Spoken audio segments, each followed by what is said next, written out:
Não, assim, ó, eu sempre quis ser estilista, tá? Sempre quis... eu costurava roupas para as minhas bonecas. Eu tinha umas bonecas, eu adorava brincar de boneca. E eu fazia roupa para mim. Uma vez eu fiz um vestido para mim que eu costurei todinho ele. Eu fiz eu fiz na mão. Meu Deus. E eu até hoje em dia eu faço assim, eu tenho as domas de cozinheiro sempre tá muito tipo, perde muito botão. Eu falo assim, o desafio de uma grande empresa de doma é botão, cara. Porque botão perde um monte. E assim, eu tô o tempo todo arrumando minhas domas. Assim, eu faço micros, tipo, costuras, assim. Quando começou a pandemia, eu fiz um monte de máscara, distribuí para os moradores de rua. Eu tenho máquina de costura, sabe? Eu aprendi com a minha avó a costurar aquelas máquinas de pedal ainda, que a gente não dominava, sabe? Tinha que dominar no pé, senão se passasse muito, embolava toda a linha, sabe? A famosa overlock, né? Isso, daí eu embolava toda a linha e daí você, tipo, perdia tudo, sabe? Daí tinha que voltar tudo. Até hoje a parte mais chata que eu acho é colocar a linha, passar por todos os caminhos da máquina para poder chegar na agulha e colocar. Tipo, é um processo demorado, assim, sabe? Mas você gosta, com certeza. Eu gosto. Hoje em dia eu tenho máquina de costura elétrica, né? Antigamente... Só coloca o fiozinho lá e vai. E fiquei sabendo esses dias que a minha prima herdou a máquina da vovó. Que era da minha avó, mas eu vou pra lá e a gente vai conversar sobre isso. Vai resolver esse negócio. Porque eu costurei com a minha avó, eu sentava do lado do banquinho com a minha avó e costurava. E daí, assim, com 11 anos eu fiz curso de corte e costura, minha mãe colocou eu no curso de corte e costura, e daí eu comecei a fazer as coisas para minhas bonecas e fazia roupa, e daí eu queria... Aí quando eu tinha 16 anos, eu perdi minha mãe com 13. Tá? Minha mãe teve uma doença muito rápida que levou ela embora. E minha mãe tinha 32 anos. Super jovem. Super jovem. E eu tinha 12 anos. E meu pai também tinha essa idade e tal. E para uma adolescente de 13 anos, 12, 13 anos, perder a mãe...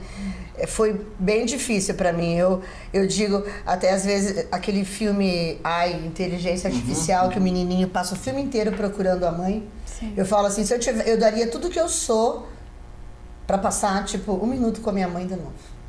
Sabe? Eu não sei se vocês têm mãe. Nossa, sim. E tipo... É inexplicável. É inexplicável. Inexplicável. Parece que foi ontem que minha mãe morreu. Eu nunca vou me acostumar com a perda da minha mãe. Sabe? E era a fase que eu mais precisava da minha mãe. Enfim. E daí eu pensei, tipo, eu já trabalhava, já ajudava um tio meu e tal.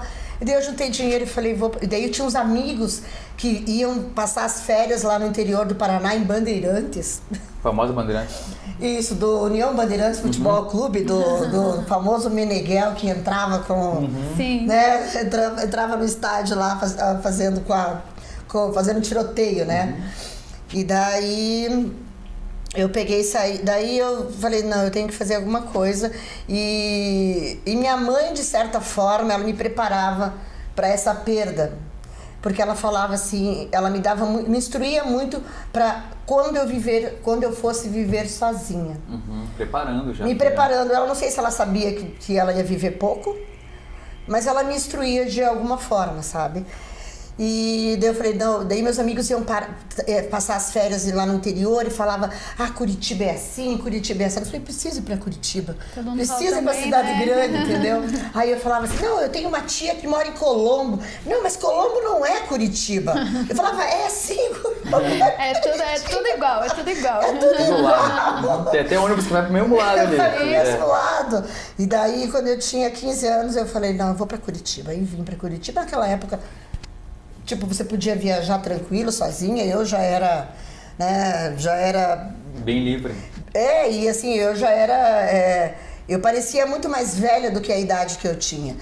E daí, vim pra Curitiba, comecei a trabalhar e daí eu fui eu fui trabalhar num bar que foi muito famoso na década de 90, que era o China Bar, que era na Inácio Lustosa, que daí todos os artistas de Curitiba, de fora... iam pra lá. Tipo, gravamos vários clipes pra MTV, de Uau. várias bandas de Curitiba. Sério. Era um bar super moderno, assim. Era um bar que cabia 40 pessoas. Tipo, num fim de semana tinha 60, 80, todo mundo espremido, assim, num Onde o pessoal balcão, sabe? Tipo, ainda colocava uma banda lá dentro, às vezes, sabe? Imagina, hein? Então, daí eu comecei a cozinhar lá e daí as pessoas diziam, nossa, você... Tipo, porque eu vim pra Curitiba e precisava fazer alguma coisa. E o que eu sabia fazer, eu acreditava que eu sabia cozinhar. Porque eu via as receitas da minha mãe, eu via cozinhando. A gente tinha um restaurante de beira de estrada no Paraguai que fazia macarrão, bife a cavalo, fritava ovo, sabe essas coisas, tipo, comida do dia a dia. Então eu falei, eu sei fazer algumas coisas. Daí comecei a fazer e as pessoas começaram a gostar demais. Daí eu acho que é isso que eu quero pra mim. Eu acho que eu vou seguir a gastronomia. Aí fui fazer o curso do Senac, que naquela época era 1 ano, e começava às 8 da manhã, às 5 da tarde. Daí eu fazia o curso do Senac às 8 da manhã, às 5 da tarde.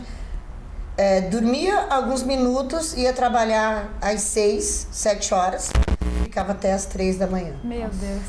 E, tipo, gostava dessa vida, assim, sabe? E daí foi quando eu conheci o Celso Freire, e daí ele falou...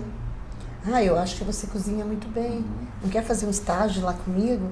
E daí fui pra lá. Daí eu falei, pô, Celso Freire, que naquela época do Senac, o Celso era, tipo, era e é, pra mim é referência. É. Pra mim ele é o cara que me ensinou a cozinhar, então eu digo que ele é pra mim referência.